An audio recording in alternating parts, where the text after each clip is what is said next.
Paz do Senhor, meu amado, bem-vindo de volta à nossa escola bíblica. Nós estamos estudando o livro de Reis, primeira e segunda Reis. Então, pegue a sua Bíblia, pegue o seu caderno de estudos, ora ao Senhor, pede a Ele discernimento, entendimento, conhecimento, sabedoria, pede a Ele proteção, para que nós possamos desvendar dos seus mistérios. Antes de nós iniciarmos este nosso vídeo, lembrando novamente que você pode se inscrever no nosso canal e acionar o sininho para que seja lembrado todas as vezes que nós postarmos um vídeo novo e você não perca nenhum deles.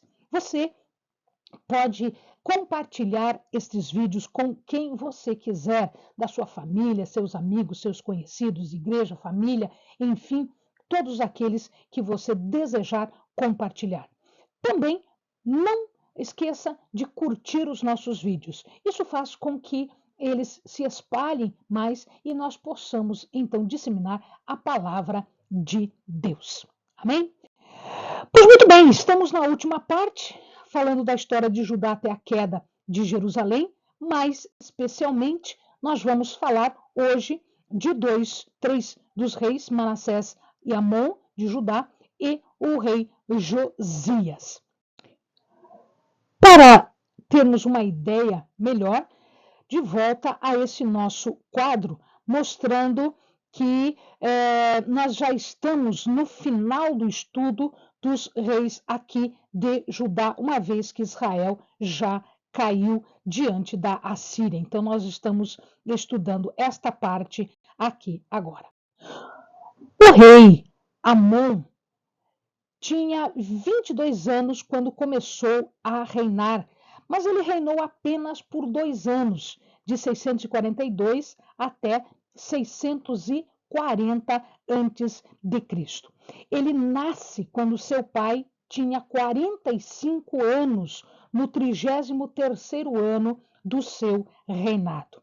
Ele estava, ou nós estamos aqui no reinado de Amon, nós estamos aqui há apenas 50 anos do cativeiro. Está faltando 50 anos para o cativeiro de Judá. A mãe de Amon era Messulemete. Ele viveu uma vida de deboches, de idolatria. Na verdade, ele seguiu o exemplo do seu pai e de tantos outros que abandonaram totalmente o Senhor. Ele viveu uma vida de sincretismo. Lembrando que sincretismo é a mistura de adorações, mistura de religiões, da religião pagã com a religião dos hebreus, dos judeus. A nação estava em declínio, ela estava caindo absolutamente num caos e numa desordem religiosa. O exemplo de Manassés, apesar de que ao final ele volta atrás, mas ele já tinha feito o estrago. Os seus assassinos, os assassinos de Amon, uma vez que ele foi morto por servos domésticos, os seus assassinos, eles foram mortos numa rebelião popular. Ou seja, ele reina por 2 anos, um reinado absolutamente idólatra e cheio de deboches, mas ele é morto pelos seus servos.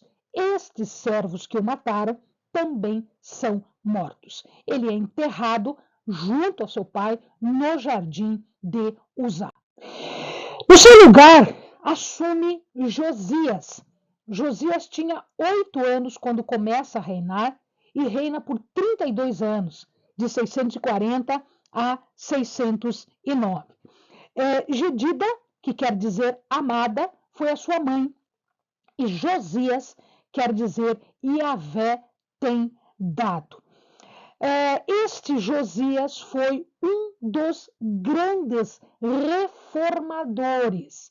Ele pôs em prática os mandamentos, os estatutos, tudo aquilo que estava contido no livro da lei. Interessante, porque este livro da lei estava perdido, ou pelo menos a Bíblia diz que ele foi encontrado. Significa que ele estava perdido. Este foi encontrado no templo durante a restauração do templo, uma das restaurações do templo. Diz a palavra que depois de Davi, ele foi o melhor dos reis de Judá. Ele e o seu bisavô Ezequias foram os únicos a receber a aprovação integral de Deus. Então eu tenho Davi andando nos passos de Davi, Ezequias, e andando nos passos de Davi, Josias. Todos os outros foram mais ou menos. Estes três foram aprovados integralmente por Deus. Ele começa a buscar o Senhor aos 16 anos, mais ou menos, e aí pelos 20 anos ele começa as reformas, tanto de Jerusalém, quanto principalmente do templo. Foi no seu reinado que o livro da lei foi descoberto. Enquanto eles faziam reformas do templo, dentro do templo, escondido em algum lugar, estava o livro da lei. Este livro da lei, ele foi encontrado mais ou menos quando o rei estava com uns 26 anos, por aí. As obras iniciaram, Josias deu a responsabilidade para essas obras a uma pessoa de nome Selá, e esse templo precisava ser reformado. Por que ele precisava ser reformado? Nós vimos nos outros vídeos que muitas alterações foram feitas no templo. Eles colocaram coisas, tiraram coisas, fizeram altares, tiraram altares, enfim, eles modificaram muito profundamente o templo. Então, o templo precisava ser expurgado, o templo precisava ser purificado, precisava ser limpo. E aí iniciam-se estas obras. Ora, pois muito bem, o sumo sacerdote naquela época era Ilquias. Ilquias quer dizer, Yahvé é minha porção. E quando eles descobrem, Ilquias pega este livro, lê este livro e fica profundamente preocupado. Ele envia este livro através de Selá, que era o responsável pelas obras do templo, e por Selá o rei fica sabendo do livro. E o livro é lido na presença do rei. Interessante isso, que os reis de Judá, necessariamente, eles precisavam ser instruídos na lei mosaica. Eles tinham a obrigação de conhecer e aplicar a lei mosaica. É interessante que, quando este livro foi descoberto, a gente não sabe desde quando ele estava perdido, muito provavelmente em todas essas situações de idolatria e apostasia, alguém deve ter escondido o livro para não ser destruído, né? E vá-se saber quantos reis ficaram sem ter conhecimento do conteúdo do livro. E, portanto, eles eram ignorantes do conteúdo. Mais espantoso do que os reis não saberem é que os sacerdotes não sabiam. Ora, o trabalho dos sacerdotes era exatamente ensinar a lei ao povo e, principalmente, ensinar a lei à família do rei para que o rei cumprisse a lei. Então, quando se descobre o livro, é espantoso saber que o rei não conhecia, é mais espantoso saber que os sacerdotes não conheciam o seu trabalho. O rei, quando ouviu aquelas palavras, ele entendeu o que estava acontecendo, seu coração já estava voltado a Deus, e ele já na sua cabeça, ele antecipou tudo o que estava para acontecer. Ou seja, ele já sabia que o julgamento divino ia acontecer. Então, ele envia uma comissão, ele envia algumas pessoas para saber de Deus o seu posicionamento, para saber de Deus o que eles deveriam fazer, mas já sabendo que Deus estava irado. Eles procuram então uma profetisa de nome Hulda. Hulda era esposa de Salum. Salum trabalhava como guarda-roupa dos sacerdotes e guarda-roupa do rei, ou seja, era ele que guardava as roupas, era ele que vestia os sacerdotes e vestia o rei. Portanto, era alguém muito chegado ao rei. Sua esposa era uma profetisa. Interessante porque naquela época Jeremias e Sofonias já estavam no seu ministério. E a pergunta é por que ele não procurou Jeremias ou Sofonias? Muito provavelmente porque Hulda era próxima, era esposa de alguém que eles conheciam bastante e ela estava também morando num local muito próximo ao local onde eles estavam. De qualquer forma, Hulda fala, né, informa o parecer de Deus. Qual é o parecer de Deus? A ira do Senhor já havia se acendido. Ela já estava acesa e ela não iria se apagar. Hulda informa tudo que iria acontecer.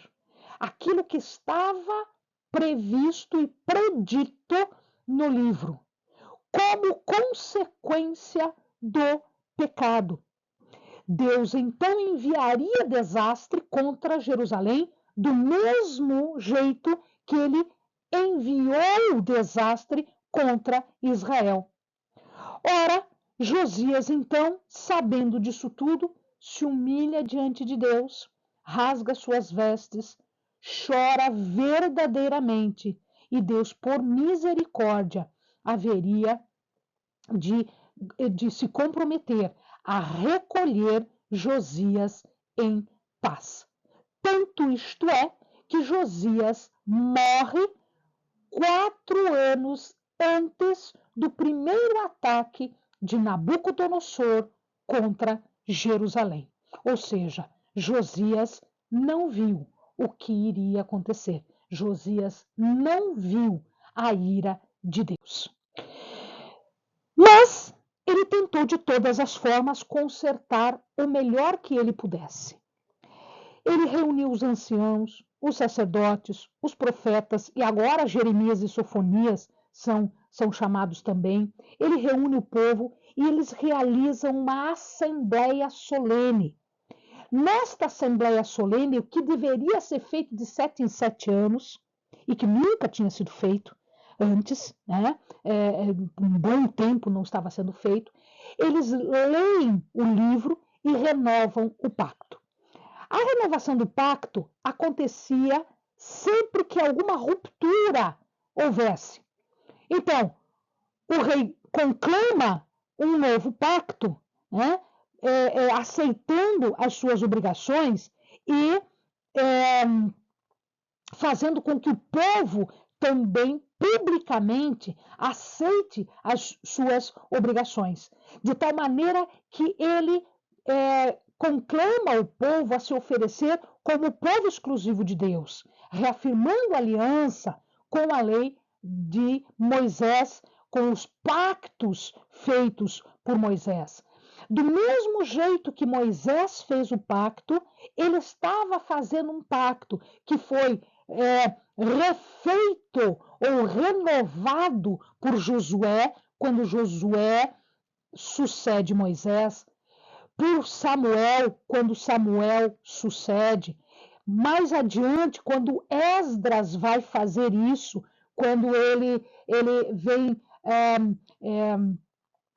fechar toda a reconstrução depois do cativeiro, 70 anos depois do cativeiro, quando ele vem fechar e consagrar a cidade reconstruída, os muros, o templo, então ele refaz este pacto. Então, este pacto tinha que ser feito de tempos em tempos. A leitura do livro tinha que ser feita de 7 em 7 anos. Isso estava há muito tempo atrasado. Então, Josias fez isso de novo. O rei, ele destrói todo o culto idólatra que existia em Jerusalém, na cidade e em todo o território, inclusive no território que tinha pertencido a Israel. Imagens do templo foram removidas, queimadas, elas são queimadas no campo de Cedron. Imagens de Baal foram retiradas, os postes ídolos foram retirados, as divindades astrológicas, os vasos e objetos que foram consagrados aos ídolos também foram destruídos e queimados. Todas estas cinzas foram levadas para Betel e espalhadas ali para contaminar cerimonialmente o lugar, porque a cinza contaminava. Ele destituiu os sacerdotes idólatras pagãos e os executou. Ele também profanou os altos em todas as cidades, os santuários que existiam em todas as cidades. Ele profanou Tofete. Tofete ficava no Vale dos Filhos de Inom. Era um local onde os cananeus faziam sacrifícios, inclusive sacrifício de recém-nascido. Tofete quer dizer lareira ou lugar do fogo. E ali eles faziam adoração ao deus Moloque, ou seja, as crianças eram passadas pelo fogo. Esse lugar, Tofete, ficou significando um símbolo do inferno, que depois passa a se chamar o Novo Testamento de Geena. Ge quer dizer vale e não quer dizer lugar de tormento. Então, no Novo Testamento, ele fala deste vale do tormento, ou Geena, ou inferno. Né? Ele destrói os cavalos dedicados ao Rei Sol. Esses cavalos, alguns acham que eram cavalos mesmo, ou que eram imagens de cavalos, né? Ou representação de cavaleiro, de carruagem, do que eles chamavam de Deus Sol, e que estava colocado na entrada do templo. Alguns acham ainda que existiam lugares onde cavalos sagrados de verdade eram mantidos em estrebarias no átrio do templo. Então ele destrói todos esses cavalos que eram dedicados ao Rei Sol, os altares no teto do templo que eram utilizados para as divindades astrais, para a adoração dos céus, né? Ele profana com osso humano os lugares antigos que serviam de santuário no Monte da Destruição ou da Corrupção, chamado Har Hamarit, ou Monte das Oliveiras, Har Hamisha, que eram locais de adoração.